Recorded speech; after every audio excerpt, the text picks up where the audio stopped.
नमस्कार मंडळी, मी प्रिया प्लीज किचनमध्ये तुमचं स्वागत आहे। आणि आज सकाळचं मी चपात्या करायला चालू केलेलं आहे, कारण सकाळचं लवकर जेवण बनवून ठेवायचं म्हणून मी चपाती पण बनवून घेतले, सोबत नाश्त्याला पोहे पण बनवलेले आहेत।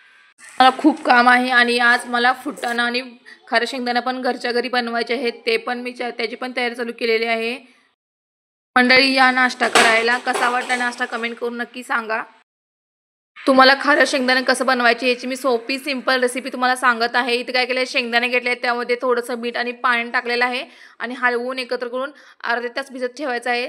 सेम प्रोसेस आहे आपली हरभऱ्यासाठी। हरभरे पण मोठे मोठे मी नीट करून घेतलेले आहेत, त्यामध्ये हळद मीठ आणि थोडं पाणी टाकून ते खालीवर मिक्स केलेलं आहे। बघू शकता पातेलं कसं मी हलवलं आहे, त्या टाईपमध्ये हलवून आपल्याला अर्धा तास हे ठेवायचं आहे, झाकून ठेवायचे आहे। त्यामध्ये आता जाड बुड असणारी कढई घ्यायची, त्यामध्ये कमीत कमी अर्धा किलो नमक टाकून घ्यायचं आहे, बघू शकता।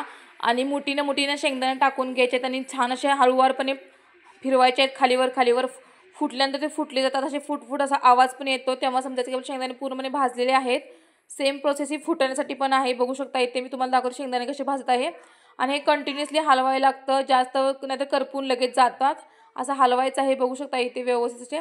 आणि बघा मी शेंगदाणे साईडला काढून ठेवलेत बऱ्यापैकी, खूप जराच कमी 1 किलोभर शेंगदाणे आहेत हे। फुटाणे बनवण्यासाठी मी देशी हरभऱ्याचा वापर केलेला आहे, छान असे अर्धा तास भिजलेले आहेत हरभरे, बघू शकता। आणि छोट्या आकाराची मूठ घेऊन आपण मुठीने त्या मिठामध्ये टाकलेले आहेत आणि खालीवर हलवून घ्यायचं आहे। इथे बघा मी फुटाणे तयार केलेले आहेत, तुम्हाला मी दाखवत आहे किती छान फुटाणे दिसतात, अगदी विकतच्या सारखे फुटाणे झालेले आहेत।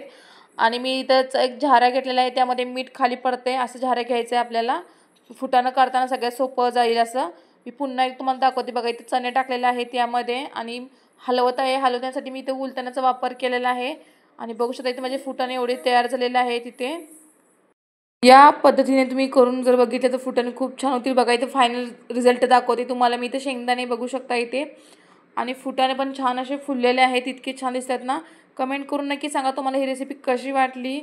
आणि एवढं सगळं करून मी नंतर माझे गेलेले फ्रेंडच्या घरची जाऊन आणि नंतर गेलेलं आहे मैत्रिणीच्या घरी, तिला भेटण्यासाठी तिने केलं होतं मोदकाचं सारण आणि खूप सारे मोदक बनवायचे, तुम्ही तिला थोडीशी हेल्प केली मोदक बनवण्यासाठी।